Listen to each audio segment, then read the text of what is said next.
Side, coming in from your left, the North American P-51 Mustang.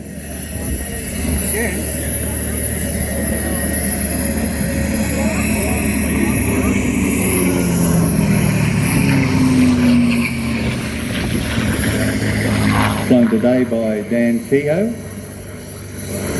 This aircraft is basically down to the British and their need for a fighter. The British Purchasing Commission went over to the United States when the war clouds were growing over Europe, because they realised that their manufacturing would be within the range of the Luftwaffe. So not only the British but the French went over as well, and the Brits went to North American and said, "Can you build the P-40 for us?"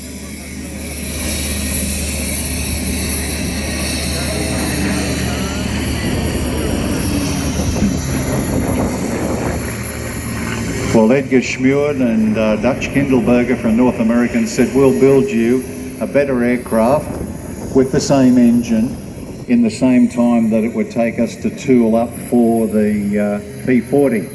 And true to their word, that aircraft was produced in absolute record time. And in March 1940, the RAF ordered 320 of these.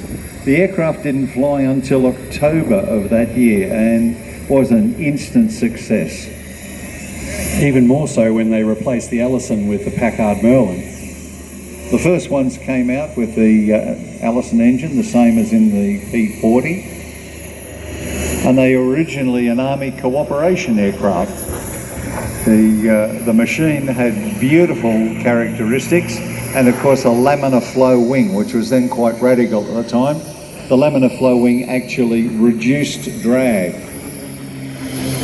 So the British from Rolls-Royce looked at the aircraft and thought, I wonder how it's going to go with a Merlin in it. And they converted 5 aircraft. They called it the Mustang 10. And those aircraft didn't look like this.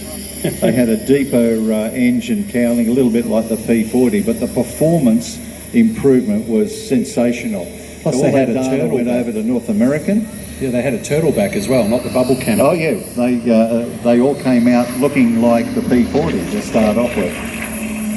That information went over and they produced the P-51B, and it was the first fighter that could go all the way from England to Berlin and back with the bombers.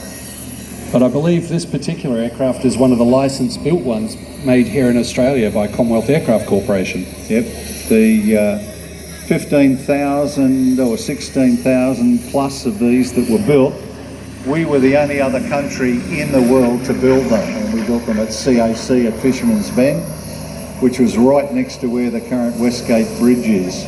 Yep, this is the D model, and we called it the CA-17 or the CA-18. That was just the model number for Commonwealth aircraft, but it was the most successful variant that was produced.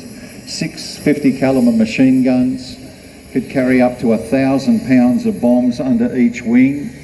It could also carry 10 air-to-ground rockets if it didn't carry the bombs, and it also had the drop tanks.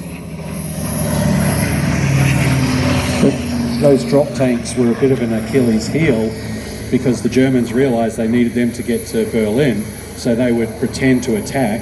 The Americans would drop the drop tanks, then the Germans would scatter, and they no longer had the range to escort all the way in. But these machines had a magnificent range. They had a fuel tank behind the cockpit, behind the pilot. They could carry the drop tanks under the wings, and of course 2 wing-mounted tanks. The aircraft could carry also napalm, all sorts of things like that. And it was used not only in Europe, but it was also used on what they called the VLR missions in the South Pacific. VLR for very long range, flying from bases like Iwo Jima, and they would fly with the bombers to Japan, then attack targets on the ground and then return. This aircraft is painted in the markings of number 77 Squadron, RAAF, Squadron Leader Schaff, and this machine was operated as part of the British Commonwealth Occupation Forces post-World War II in Japan. Now, Ando, I noticed as it went past, just below the cockpit on the bottom of the aircraft, there was a vent open. Now, I've heard that having that open in certain conditions and settings will actually create thrust. The whole idea of that design underneath of the oil cooler and radiators was that it would produce thrust, and it was equivalent to about 5 miles an hour top speed. Amazing. We operated these aircraft as part of the Permanent Air Force, the RAAF, and they were also operated by our Citizen Air Force, which unfortunately no longer has a flying role. Each of the capital cities in Australia once had a Citizen Air Force squadron attached to it. Number 22 Squadron was the one here for Sydney, and they operated out of Schofields.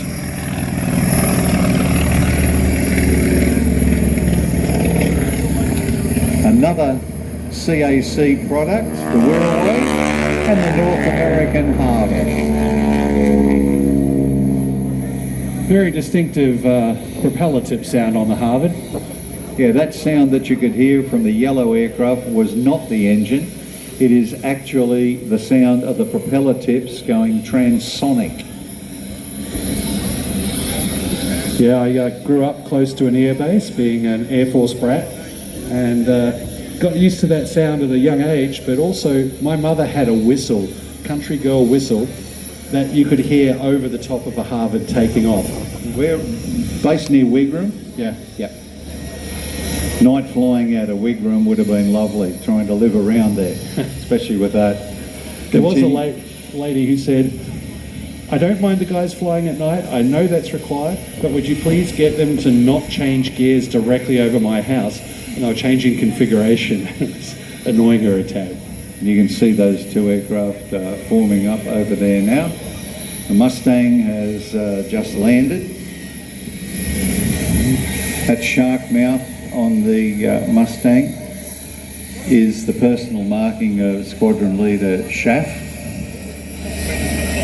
In the early days, a lot of the Mustangs, the RAAF Mustangs operating up there, actually did have personal markings on them, as they did in Australia here with number 84 and number 86 Squadron, that they were working up to go into the forward area when the war actually finished. So RAAF Mustangs did not see active service in World War II,